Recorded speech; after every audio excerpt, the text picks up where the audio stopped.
Hello friends, welcome to Yagna investment academy और tax video में आप सभी का स्वागत है। दोस्तों टैक्स सीज़न होने से हमने बीच में काफ़ी दिन वीडियो नहीं बनाया। हमने टैक्स सत्संग लिए थे टैक्स सीज़न में, बट वीडियो अभी रेगुलरली शुरू हो जाएंगे।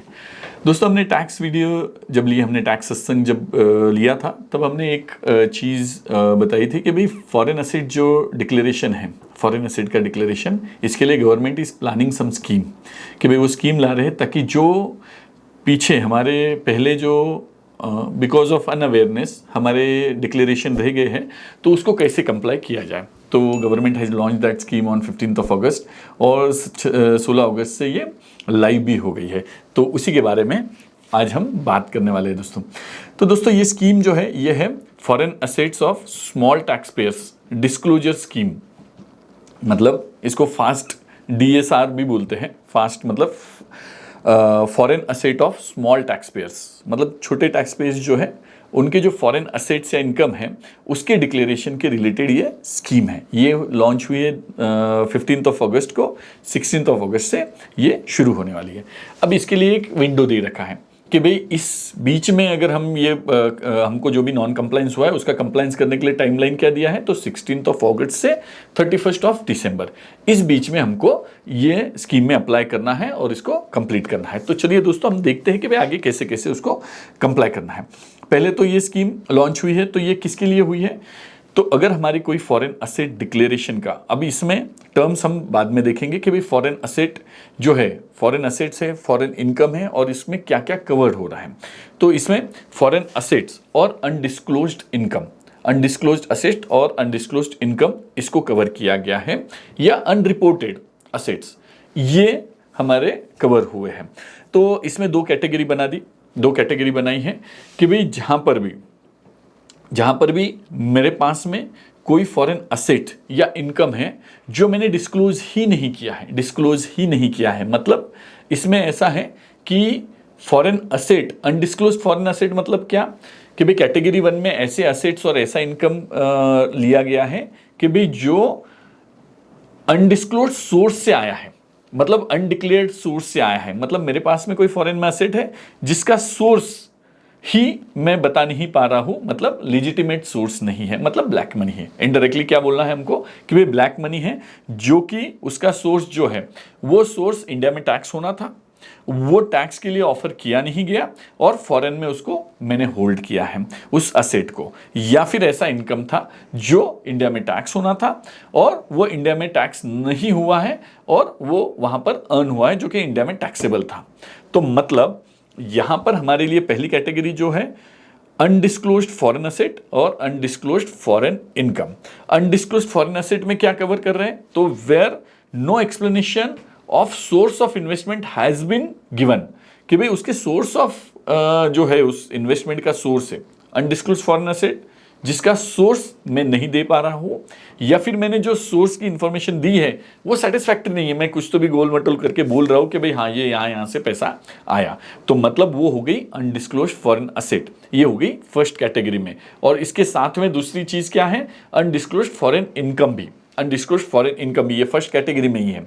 तो फर्स्ट कैटेगरी में है undisclosed foreign asset, undisclosed foreign income. Foreign income क्या है, अनडिस्क्लोज्ड फॉरेन इनकम मतलब कि भाई the income which is subject to tax in India, वो इंडिया में टैक्स होना चाहिए था पर वो इंडिया में टैक्स हुआ नहीं है और वो फॉरेन इनकम है, वो फॉरेन इनकम है। अगर मेरा इंडियन इनकम है तो उसका कुछ लेना देना है कि यहाँ पे नहीं। ये स्कीम किस लिए है, फॉरेन असेट और इनकम के रिलेटेड। तो मेरी असेट आउटसाइड इंडिया होनी चाहिए या इनकम आउटसाइड इंडिया होना चाहिए, तो भी ये स्कीम का कोई यूज है, नहीं तो इंडियन इनकम के लिए, इंडियन असेट के लिए तो बाकी इनकम टैक्स एक्ट डील तो कर ही रहा है। तो हमारे लिए यहाँ पर जो है ये फॉरेन असेट्स और फॉरेन इनकम को डील कर रहा है, दिस इज कैटेगरी 1। अब ये दूसरी कैटेगरी एक दे रखी है जिसमें तो सोर्स ऑफ इनकम लेजिटिमेट है या फिर सोर्स ऑफ इन्वेस्टमेंट भी लेजिटिमेट है, मतलब मैंने LRS में पैसा भेजा और बाहर इन्वेस्टमेंट की, या फिर मैंने कोई फॉरेन इनकम अर्न किया और वो यहाँ पे टैक्सेबल ही नहीं है, तो इंडिया में टैक्सेबल ही नहीं है, तो मेरे लिए वहां पर जो है लेजिटिमेट सोर्स प्रूव हो रहा है।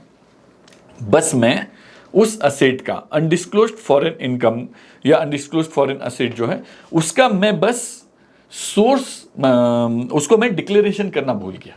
दूसरी कैटेगरी में क्या आ रहा है कि भाई जहां पे मेरे से फॉरेन असेट, मैं नॉन रेसिडेंट था, मैं बाहर, मैंने कुछ फॉरेन के अकाउंट है मेरे, कुछ शेयर्स है मेरे पास में, कोई घर है, प्रॉपर्टी है, तो ऐसी सारी चीज़ें मेरे पास हैं। मैं इंडिया में आ गया, इंडिया में रेसिडेंट हो गया, रेसिडेंट एंड ऑर्डिनरी रेसिडेंट भी हो गया, और मुझे डिक्लेरेशन देना था, पर बिकॉज ऑफ अनअवेयरनेस मैंने वो डिक्लेरेशन नहीं दिया। तो सेकंड कैटेगरी में किसको कवर किया है कि भाई जिन्होंने अपने फॉरेन असेट जिसका सोर्स लेजिटिमेट है, जिसका सोर्स लेजिटिमेट है, पर वो डिक्लेरेशन करना भूल गए इंडिया में। तो पहला है कि भाई जिसका सोर्स ही नहीं है, मतलब डायरेक्टली ब्लैक मनी, सोर्स ही नहीं है, असेट का भी नहीं, इनकम का भी नहीं। दूसरी कैटेगरी है जिसका सोर्स तो लेजिटिमेट है, बस डिक्लेरेशन करना मैं भूल गया, इसमें सिर्फ असेट कवर होंगे, इनकम का तो सवाल ही नहीं आता, मेरा सोर्स तो लेजिटिमेट था, उस असेट को परचेस करते समय मुझे फॉरेन असेट डिक्लेयर करना था, फॉरेन असेट डिक्लेयर करना था। तो ये दो कैटेगरी स्कीम में कवर हुए हैं। अब इस स्कीम में जो कवर हुए हैं, इसके लिए इलिजिबल असेसीज कौन कौन है, कौन इसको अप्लाई कर सकता है, तो इसके लिए अभी असेसी वाइज भी ब्रेकअप दिया है और अमाउंट वाइज भी दिया है कि भाई ये असेसी इसको अप्लाई कर सकते हैं, मतलब ये पर्सन अप्लाई कर सकते हैं। पहले तो ये सिर्फ इंडिविजुअल को अप्लीकेबल है, सिर्फ इंडिविजुअल इसमें जा सकता है। दूसरा तो है कि भाई इंडिविजुअल में जाने के बाद कौन है, resident, non resident, resident and not ordinary resident, मतलब ROR है, RNOR है कि भाई NRI है, किसको किसको अप्लीकेबल है। तो इन अ वे एक सेंस से सभी को अप्लीकेबल है, सभी को अप्लीकेबल है। वैसे तो लॉ इंडियन रेसिडेंट के लिए बनेगा, तो इंडियन रेसिडेंट के लिए तो डायरेक्टली पहले तो स्ट्रेट अवे अप्लीकेबल है कि भाई कोई इंडियन रेसिडेंट है, मैं रेसिडेंट एंड ऑर्डिनरी रेसिडेंट हूँ, तो मेरे लिए मेरा फॉरेन असेट जो मैंने डिक्लेयर करना भूल गया, सिर्फ रिटर्न में बताना भूल गया, उसके लिए है।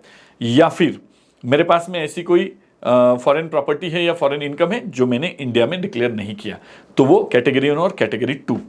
अब ये तो हो गया रेसिडेंट के लिए। नॉन रेसिडेंट के लिए NRI और resident and not ordinary resident, इनके लिए कब अप्लीकेबल होगा कि भी जब वो असेट ली गई थी, मतलब जो कंसर्न असेट है, मतलब फॉरेन असेट है और फॉरेन इनकम है, वो तब बनी है जब मैं रेसिडेंट था, जब मैं रेसिडेंट था तब की वो प्रॉपर्टी है। तो मुझे, क्योंकि ये लॉ हर रेसिडेंट को एप्लीकेबल है, तो वैसे ही ना वैसे रेसिडेंट को एप्लीकेबल है, पर नॉन रेसिडेंट को कब एप्लीकेबल होगा, जब मैं इंडिया में था रेसिडेंट, तब की वो प्रॉपर्टीज है और इनकम है, वो मैं डिक्लेरेशन में देना रह गया हूं, तो मैंने डिक्लेरेशन नहीं दिया कैटेगरी 1 में, या फिर कैटेगरी 2 में मैंने उसको ITR में डिक्लेयर नहीं किया या डिस्क्लोज नहीं किया, तो मेरे पास में ब्लैक मनी से या अनडिस्क्लोज सोर्स से जो असेट या इनकम है, वो कैटेगरी 1 का मैं जब रेसिडेंट था तब का मैंने देना भूल गया हूं, रह गया है, या फिर मैं ITR में डिक्लेयर करना भूल गया जिसका सोर्स लेजिटिमेट था कैटेगरी 2 का। कैटेगरी 2 में सिर्फ मैं रिटर्न में डिस्क्लोज करना भूल गया हूं, और कैटेगरी 1 में मेरा पैसा ही ब्लैक का है, मतलब उसका सोर्स ही ब्लैक है। तो ये दोनों कैटेगरी, तो ये वैसे रेसिडेंट को एप्लीकेबल होने वाले, पर आज नॉन रेसिडेंट है या नॉट ऑर्डिनरी रेसिडेंट है, पर ये ट्रांजैक्शन जब हुआ तब मैं रेसिडेंट था, तो उनको भी एप्लीकेबल हो जाएगा। तो ये हो गया, हमने उसकी एलिजिबिलिटी किस किस को एप्लीकेबल है वो हमने देख लिया। अब मेरे पास में इसका टैक्स इंप्लीकेशन, मतलब क्या है, स्कीम में क्या दिया है उन्होंने। तो मेरे पास में अब मॉनिटरी लिमिट दे रखी है कि भी अगर मेरे पास में कोई अनडिस्क्लोज्ड फॉरेन असेट है जिसका सोर्स मैं बता नहीं पा रहा हूं, या सोर्स इलेजिटिमेट है, या फिर फॉरेन इनकम है जो इंडिया में टैक्स होना था पर टैक्स किया नहीं मैंने, तो मतलब ब्लैक मनी है मेरा बाहर में, वो अगर 1 करोड़ के अंदर है, 1 करोड़ तक का है, अप टू 1 करोड़ है, तो ही मैं इस स्कीम के लिए एलिजिबल हूं। 1 करोड़ के ऊपर का है तो ये स्कीम एप्लीकेबल होगी नहीं। रेगुलर ब्लैक मनी एक्ट के अंडर में हमको जाना है, ब्लैक मनी एक्ट के अंडर में जो भी रहेगा या इनकम टैक्स एक्ट के अंडर में जो भी रिकॉर्ड्स है वही फॉलो होने वाला है। ये आपको एमनिस्टी नहीं मिलने वाली है।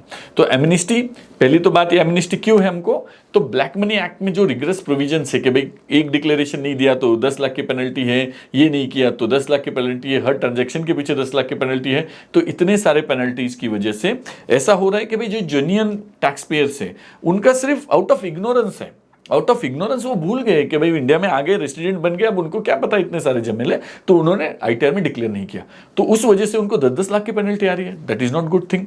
तो इसलिए उनके लिए ये स्कीम दे रखी है कि भाई लेजिटिमेट है पर उनका इनकम या undisclosed asset with in 1 crore है तो उनको एप्लीकेबल है। This is for category 1। Category 1 में कौन कवर्ड है, जिसका सोर्स ही नहीं मैं बता पा रहा हूं, जिसका सोर्स ही लेजिटिमेट नहीं है। कैटेगरी 2 जिसमें सिर्फ ITR में डिक्लेरेशन रह गया, उसके लिए क्या लिमिट है, मॉनिटरी लिमिट 5 करोड़ तक की। अगर मेरे पास में 5 करोड़ तक की असेट है ओवरसीज और मैं आईटीआर में दिखाना भूल गया हूं, तो मैं ये यहाँ पे इस स्कीम में कवर कर सकता हूं। तो हमने देखा कि भाई कौन एलिजिबल एसएससी है, हमने देखा कि भाई resident non resident eligible SSC में भी किस किस को एप्लीकेबल है, हमने देखा कि मॉनेटरी लिमिट कैटेगरी 1 के लिए 1 करोड़, कैटेगरी 2 जिसमें सिर्फ डिक्लेरेशन रह गया है उसके लिए 5 करोड़ तक के अगर है मेरे फॉरेन एसेट तो मैं कर सकता हूं। तो मतलब यहां पर मेरे पास में डिक्लेरेशन के लिए 5 करोड़, अगर मैं 5 करोड़ के ऊपर हूं और अनडिस्क्लोज इनकम में 1 करोड़ के ऊपर हूं अनडिस्क्लोज एसेट या इनकम में, तो मेरे लिए ये स्कीम अप्लीकेबल नहीं है। मैं विद इन लिमिट हूं तो ही अप्लीकेबल है। अब ये हो गया यहां तक।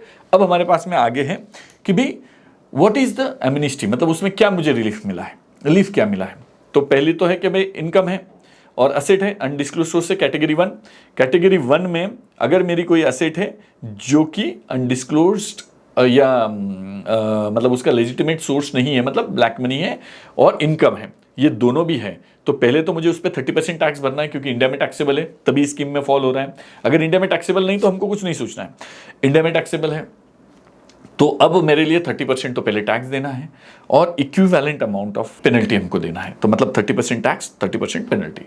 मान लो इनकम और असेट दोनों मिलके मेरे 1 करोड़ हो रहे हैं, 1 करोड़ तक का मेरा रह गया कि भाई मैं इंडिया में डिक्लेयर करना था, ब्लैक मनी में मैंने उधर रख दिया और वो मैंने किया नहीं। अब ब्लैक मनी मतलब कैसे कि भाई कोई इनकम आया था, मैं रेसिडेंट हूँ, इनकम बाहर आया, मैंने बाहर ही उसको होल्ड कर लिया, बाहर ही होल्ड कर लिया कि भाई मेरा संभाल के रख लो, या डिक्लेयर किया नहीं, मैंने मेरे नाम पे भी रखा, या फिर मैंने बोला कि ये मेरे लिए संभालो, मतलब मैं बेनिफिशियल ओनर मैं हूँ, मैंने किसी के नाम पे थर्ड पार्टी के नाम पे जो मनी लॉन्ड्रिंग बोलते हैं थर्ड पार्टी के नाम पे लेके रखा और वो क्लियर होने मतलब समझ में आ रहा है।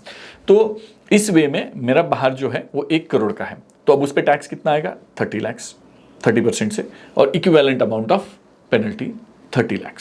तो 30 और 30 60 लाख हमको पे करना पड़ेगा हमारे लिए। इसके बाद में क्या होगा कि भाई इसके बाद में ब्लैक मनी एक्ट के अंडर में कोई प्रोसीडिंग नहीं होगी, no criminal proceeding, no arrest, कुछ नहीं। ब्लैक मनी एक्ट के अंडर में हम क्लीन हो जाएंगे, क्लीन चिट मिल जाएगी मुझे। पर टैक्स कितना भरना है 60%। अब दूसरी कैटेगरी, ये इसमें तो हमको ये दे दिया कि भाई immunity from black money act, क्योंकि ये इम्यूनिटी किसके लिए है, ब्लैक मनी एक्ट के रिगरस प्रोविजन के लिए है। अब दूसरा है मेरे पास में कि भाई मैं डिक्लेरेशन करना रह गया हूँ कि भाई मेरे पास में फॉरेन एसेट्स है, लेजिटिमेट सोर्स से है, टैक्स पेड मनी से है, सब कुछ है, आईटीआर में डिक्लेयर नहीं किया। तो अगर वो 5 करोड़ तक की है या 1 करोड़ की है, 2 करोड़ की है, 5 करोड़ की है, कितनी भी है, तो भी मुझे उसके ऊपर 1 लाख की पेनल्टी भरना है। 1 लाख की पेनल्टी नहीं है, इट इज़ फी। तो 1 लाख की फी भरो और ये सारे डिक्लेरेशन से फ्री हो जाओ, मतलब ये डिक्लेरेशन वहाँ पे दे दो, ये बोल दो कि भाई ये है मेरे 5 करोड़ के अंदर में है, ये एसेट्स मैंने डिक्लेयर करना भूल गया था और ये अब मैं डिक्लेयर कर रहा हूँ और उस पर मुझे 1 लाख की फीस भरनी है। 1 लाख की फीस के बाद ब्लैक मनी एक्ट के अंडर में कोई प्रोसीडिंग नहीं होंगी। तो इस तरह से मेरे पास में 2 कैटेगरी हो गए, डिक्लेरेशन के लिए भी हो गया और इनकम के लिए भी हो गया। अब आता है प्रोसीजर कि भाई मैं कैसे ये करूँगा। तो अब डिक्लेरेशन के लिए उन्होंने क्या बोला है कि भाई फॉर्म दिए हैं उन्होंने, फॉर्म 1 में मैं एप्लीकेशन करूँगा, फॉर्म 1 में कि भाई मैं एप्लीकेशन कर दूंगा, मैं बोलूँगा मेरे पास में जो भी है कैटेगरी 1 का है या कैटेगरी 2 का है, मान लेता हूँ कैटेगरी 2 का है। तो कैटेगरी 2 में मैंने बोल दिया कि भाई मेरे ये एसेट रह गए थे डिक्लेयर करना, मैं डिक्लेयर कर रहा हूँ। फिर फॉर्म 2 में वो बोलेंगे ऑफिसर कि भाई फॉर्म 2 में we are accepting and this is your liability. Category 1 का है तो लाइबिलिटी देंगे, कैटेगरी 2 का है तो ये 1 लाख का पेनल्टी, आपका 1 लाख का पेनल्टी आएगा। फिर फॉर्म 2 में उन्होंने बोल दिया कि भाई इतना इतना है और कब तक भरना है उसका डेडलाइन देंगे। तो हमारे पास में डेडलाइन कितना दे रखा है 2 महीने का।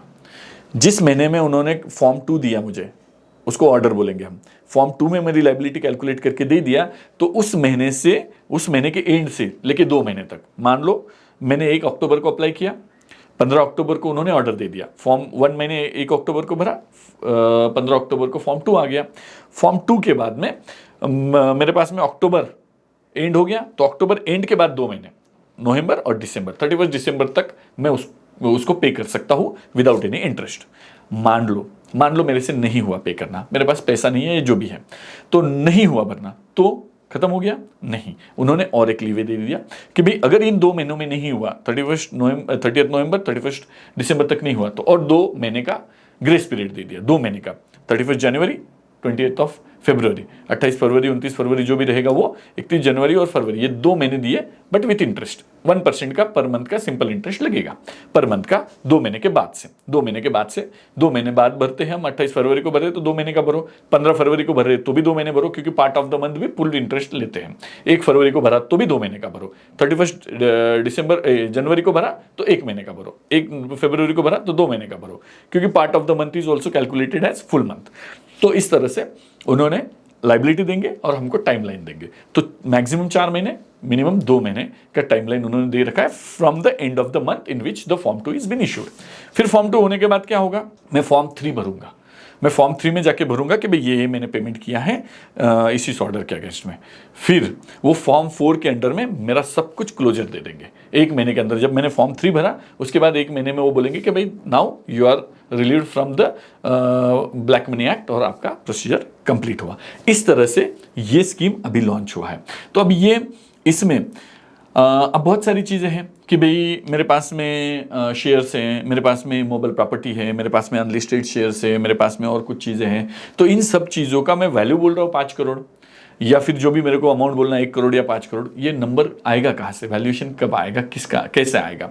तो उन्होंने वैल्यूएशन के लिए कैटेगरी दे दी कि भाई किसका वैल्यूएशन कैसे होगा, स्टॉक्स है तो कैसे होगा, लिस्टेड है तो कैसे होगा, अनलिस्टेड है तो कैसे होगा, प्रॉपर्टी है तो कैसे होगा, 401 के अकाउंट है तो उसका कैसे होगा। तो ये सब के लिए उन्होंने कैटेगरी दे दी और मतलब वैल्यूएशन के नॉर्म्स दे दिए, और उन वैल्यूएशन के नॉर्म के साथ में उन्होंने भाई प्रोसीजर भी दे दी कि भाई कैसे कैसे वैल्यूएशन हो जाएगा। तो वैल्यूएशन पूरा वैसे होगा, और डेट दे दी। डेट क्या दे दी कि भाई ये वैल्यूएशन किस डेट को पकड़ना पड़ेगा हमको, 31 मार्च 2026। तो इस डेट को जो वैल्यू होगा उसको हम कंसिडर करेंगे। मान लो आपने जब परचेस किया था तब 4 करोड़ की थी, अब 6 करोड़ हो गई 31 मार्च 2026 को, यू आर नॉट एलिजिबल, आप एलिजिबल नहीं बनोगे। तो मतलब मेरे लिए वैल्यूएशन जो है वो 31 मार्च 2026 को मुझे ये लिमिट देखने होंगे कि भाई किस लिमिट का 1 करोड़ या 5 करोड़ कब किस डेट को काउंट करना है। तो 31 मार्च 2026 के वैल्यूएशन नॉर्म्स के हिसाब से करना है। तो हमने ये देख लिया अभी कि भाई हमारे पास में पहले तो ये स्कीम शुरू हो रही है 16 अगस्त से शुरू हो गई, 31 दिसंबर तक है, 31 दिसंबर तक। फिर उसके बाद में हमारे पास में 2 कैटेगरी दे दी, अनडिस्क्लोज के लिए और अनडिक्लेयर्ड के लिए। फिर हमारे पास में है कि भाई उस पर कितना भरना है। अगर अनडिस्क्लोज्ड है तो उस पर टैक्स है 60% का 30-30, और अगर अनडिक्लेयर्ड है तो उस पर फ्लैट 1 लाख की पेनल्टी है। और ये करके उन्होंने प्रोसीजर दे दी, वैल्यूएशन नॉर्म्स दे दिए, किसको अप्लीकेबल है वो भी दे दिया। अब क्योंकि अभी लॉन्च हुई है तो इसमें बहुत सारे और भी क्वेश्चंस आएंगे, जैसे जैसे फाइलिंग शुरू होंगे, जैसे जैसे गवर्नमेंट की बहुत सारे क्लैरिफिकेशन देंगे, तो वैसे वैसे हम भी आपको और अपडेट करते रहेंगे। तो थैंक यू फॉर वॉचिंग दोस्तों।